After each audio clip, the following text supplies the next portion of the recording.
Hello, and welcome to another episode of EKU Online's eCast series. EKU Online's mission is to change lives by providing access to affordable and high-quality degree programs in meaningful disciplines that positively impact our society. We thank you for joining us today. Today, we are joined by Dr. Todd McCardle, who was born and raised in Vinton, Louisiana, a small town in southwest Louisiana. He earned a Bachelor of Science in English Education from McNeese State University, a Master of Education from the University of Houston, and a PhD in Curriculum and Instruction from the University of Florida in 2017. He taught high school language arts and journalism for 12 years at two large comprehensive high schools in Houston, Texas. Dr. McCardle is currently an Associate Professor of Curriculum and Instruction at Eastern Kentucky University. He also serves as Associate Chair of the Department of Educational Leadership and Counselor Education and is the coordinator of the Educational Doctorate in Educational Leadership, Policy Studies, and Social Justice program. His research interests include the roles of diversity and issues of social justice in public schools and teacher education programs. Welcome, Dr. McCardle.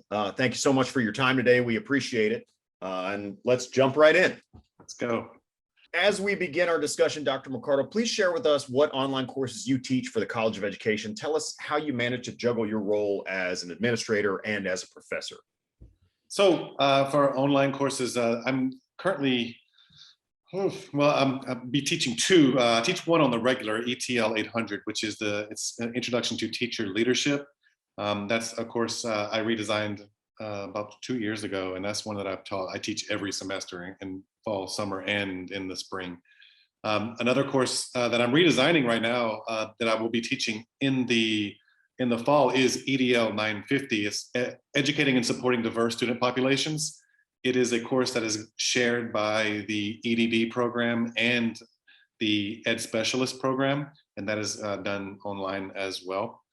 Now, how do I manage to juggle the roles of administrator and professor? That's I don't know if I have an answer to that, but I'll tell you that two of the things that keep me moving forward is an Outlook calendar. I do live by the calendar. The calendar keeps me moving forward, and that helps balance the administrative roles, which are plenty, but also the demands of a tenure track faculty member, which you got to keep up with the scholarship, the service, and the teaching. So I keep all of that thing. I'm pretty good at using the calendar and staying up with that. We understand that you're a professor who takes engagement with your online students very seriously, and this isn't something that's easy to achieve. Could you tell us how you do that and why you think it's so important? Well, yeah, and well, first off, engagement is the only way that they're going to move forward. So a few of the things that I do, I try to keep up with what's going on, what's current, what's new, what's the way the field is evolving. That's the only way to keep students engaged and to give them information that's going to be useful to them in their schools. And we're talking education students. I mean, schools are progressing, schools are evolving. We have to evolve with them. So I am always trying new things. And probably more importantly, working closely with folks who know things. So I'll tell you, I'm working with Jordan Dawes right now, and she is helping me in this redesign with EDL 950. And we are working out ways to get the students to have doctoral level conversations and discussions with the literature in an asynchronous format, which is new to me. How do we keep this engagement up and these high requirements at that level? And the answer is through using tools. And Jordan and I are working on ways to be able to do that. Another thing that keeps students engaged is to give quick, meaningful feedback. That is one thing that I make sure that I give my students feedback very timely. For instance, I have alerts on my calendar, like I mentioned earlier, to tell me it's been 48 hours. Students need to know how they did, what they need to work on, what they need to do in order to improve their work before their next submission. So giving quick, meaningful feedback and letting students know, hey, I'm here. While this course may be asynchronous, I'm a person and I'm on the other side. I am here. So that presence is important, and the students respond well to that. Most of the courses I work with are asynchronous. The online ones are asynchronous. I make sure that I set up meetings before every module. These are not required, obviously, but a lot of students do show up for them. And I record them for the students who can't make it because of other time commitments. So the students do see that that I do have a strong presence in the course, even though they can't see my face through it much. So with those meetings, is that an individual thing you're scheduling, or is that like they can all drop in as a group, or format wise, how do you do that? I offer it on Zoom, and I say whoever wants to show up can show up. And a lot of them do. Sometimes almost all of them do. Sometimes I'll have a couple. It depends on, I guess, the complexity of the module. And then they come in and they ask me questions. And I usually talk about what the next module is what's going to take place in there, the reasons behind it, and what the expectations are. And then I give them holistic group feedback on the assignments. And they really like that. Because I give them the individual feedback whenever they submit assignments, but they also really place a lot of value on the group feedback. And I give that in those meetings as well. I think it's amazing that something like that can really change the dynamic of an asynchronous class. I mean, then all of a sudden you've got, office hours and a meeting with your professor, which is not something that is offered everywhere or in many online programs. So many of them comment on that, on those course evaluations. They will talk about, they mention those meetings because it's seemingly nothing for me, because it just takes 30 minutes to an hour to an hour and a half at max out of my time. But it means a lot to the students for me to have that presence. Absolutely. Yeah.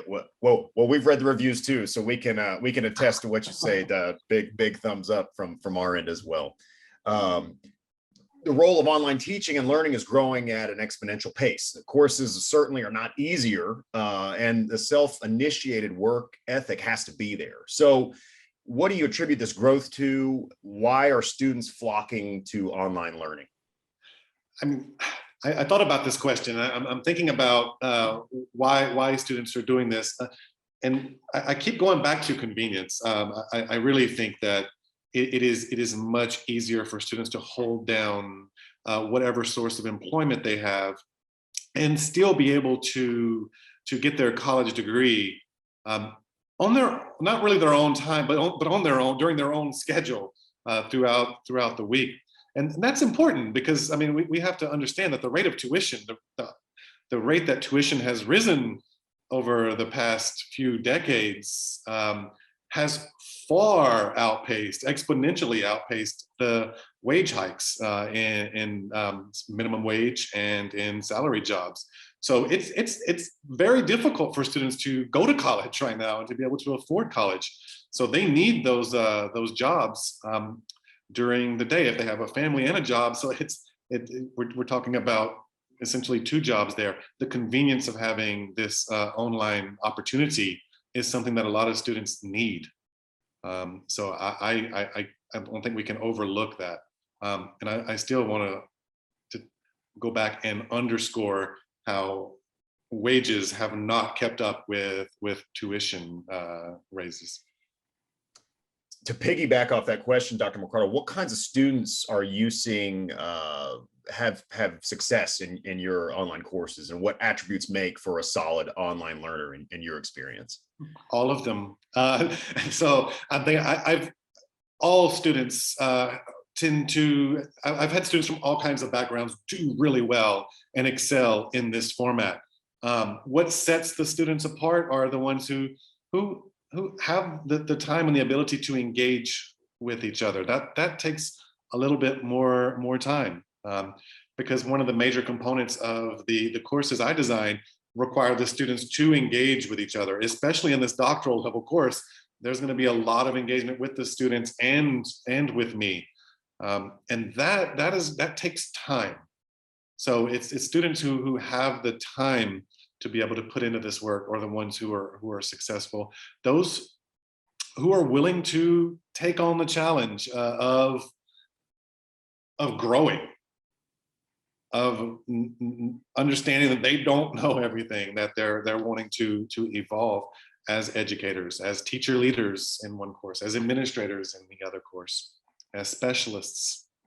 So shifting gears here a bit, we spoke with Dr. Blakely, your colleague, about this issue in a podcast we did last year, but we'd love your take on it as well. Like I said, it's a breath of fresh air to find some education faculty that are willing to talk to us savages. So a 2019 article in Kentucky Teacher, which is a publication of the Kentucky Department of Education, cited 5,000 open teaching positions statewide, and also a 13% decline in the number of college students pursuing college degrees. To what do you attribute these alarming statistics to? And ultimately, what does it mean for the students in our Kentucky classrooms? Well, I think an easy and accurate answer would be, attacks. There have been blatant and explicit attacks on public education by elected officials. Especially we're looking in Kentucky, our former governor, but we also have folks who are supporting the election and re-election of folks who continue to blatantly attack public education, continue to defund public education, which is one way. And students see this growing up. They might be asking them, why would I go into a field where I'm going to have to continuously fight for my existence? But that while that is true, I would be remiss in not taking some of the ownership, if we didn't take some of the ownership onto ourselves as teacher education programs, to know why are students not wanting to enter our program. And we do have to put the mirror up and say, are we preparing students for schools in the 21st century? Are we up with the literature? Are we up with the philosophies? Do we know what a contemporary school even looks like? Because they change every single year. I want to say that I went to school, I graduated high school, 20, 30, 40, 25 years ago. But it is nothing the same as it is now. I have to stay up on the literature, in my scholarship, in my research, in order to know what's going on in the schools. I have to be in those schools. We have to be inside of these schools to know what the needs are for these future teachers. Are we preparing them to fail, or are we preparing them to be successful and to flourish in the school system? So I do think we need to look at ourselves. Are we really doing that? Are all teacher education programs able to do that, or willing to do that? It is amazing. It seems, along with the responsibilities and expectations, just the expectations from the student end are way beyond what they probably were when you and I were both in college as well, or even in high school. But definitely a valid point there. But the political attacks really do need to stop. Absolutely. They have, because students, in the end, they do need a pension. They do need a retirement. They do need healthcare. They do need a livable salary. So those are all very important things that we do need to make sure and continue to fight for. Absolutely. Well said. From your perspective, Dr. McCardle, how do you see the future of education taking shape? Should we be encouraged and hopeful for its future, or should we be concerned? Always hopeful, always hopeful. We can't continue to do the same thing that we've always done. We know that. A lot of things are not working for our historically marginalized student populations. We know that that's not working, and we can't run from it, and we can't pretend we don't know anymore. I know that we've done really well at avoiding this in the past, but this past year with COVID, it has underscored and highlighted the inequities in schooling for our historically marginalized populations. So if we can take this tragedy and learn from it and improve teacher education and improve school systems, then I really do think that things will get better. We are, as that saying, we're at the precipice where we're about to find out what we're going to do and how this is going to go. So I am hopeful that folks are prepared to take this into a positive future for public education.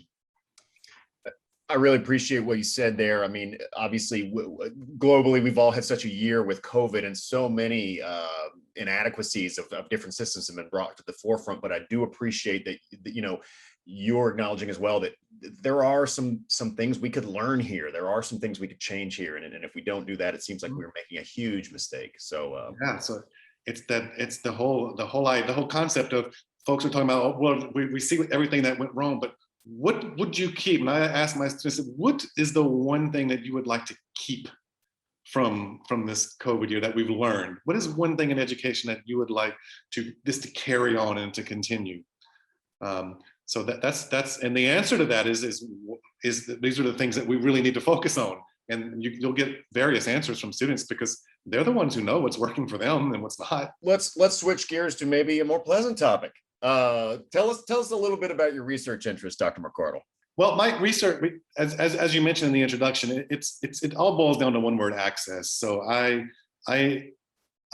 like to research student access to enriching and engaging educational programs. We do know that historically speaking, the United States public education system has not been good for a lot of people.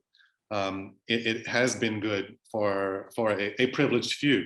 So I research things like, the thing that I've done the most research on is the topic of tracking in schools, or ability grouping at the younger ages, and what that does and what that turns into in the secondary system. How we track students into programs such as advanced, gifted, and remedial. And students in second grade, as early as second grade, and when they get tracked into these groups, they maintain those tracks throughout the schooling system a lot of the time. And it's no secret when we look at the tracking systems in diverse schools, who's being tracked into which group. And it is a disproportionate number of students of color who are tracked into the lower tracks and the lower ability groups. And that plays out. In higher education. Who's getting access to higher education? Who's getting access to advanced courses? Who's getting access to the teachers who are teaching the cutting edge curriculum, who are teaching the things that all of our students need, especially our students from historically marginalized populations? So that access piece is something I like to study. I like to be in the schools. COVID has taken a hit on my research agenda, but being in the schools and seeing who gets into these programs and what students' perspectives are on each side of those programs. If you had to give an elevator pitch speech to a handful of education students and you had 30 seconds to tell them why they should take your courses, what in essence do you tell that group? We have fun. Oh, you said 30 seconds. I need to start counting now. No, I mean, you should definitely take a course with me because I'm going to challenge you. I'm going to challenge your ideas. Even if I agree with you or disagree with you, there will always be that challenge. I want students to think about what it is they do. And I start with even with the undergraduate students. I make them think about everything as all the way back to the bell system in a school, like, because we take a lot of these elements of formal schooling for granted. Like, why do we do this? Why do we have bell systems? Why do we have clip systems? Why do we have all of these different things going on? And I want them to challenge them. They might not change their mind on certain things, but they'll question and make sure that skill that they get from that will carry on into other aspects of their leadership or their teaching. I want them questioning everything that they do. I will push back on seemingly any little thing that they talk about in a lesson plan. Like, why are you doing this? Why this seating chart? Why a seating chart? Why? I need to know the why that you're doing everything. I want students thinking about everything that they do in their classroom. So I'm definitely going to challenge students, which will evolve. it will help them become stronger leaders and stronger teachers. And we do it in a very safe way. I mean, I'm not demeaning. We're not. It's not that kind of an atmosphere. It's the kind of an atmosphere where we're improving. We're continuously improving and crafting our skills. Fantastic. I'm going off script. We're going off road here. 30 seconds. I'm sorry. No. You're great. I want to throw you a curveball, but I want to just for my edification and our listeners. What has been the biggest surprise for you going into this field? I know we all go into things with expectations and preconceived notions, but what's been the biggest surprise for you becoming an educator and an administrator in that field? Curveball. The biggest surprise in teacher education or in teaching? Because I've been teaching for 12 years. My biggest surprise was how much I actually enjoyed what I did. And I continue to enjoy what I do, but for teaching, nothing will ever replace the joy I had for teaching and being in a classroom with students all day long. That nothing will be able to compare to that. I still really like what I do, but the joy was the biggest surprise, because people say in the end it's a job. You don't have to like your job, and that's true. I happen to like my job and like what I do.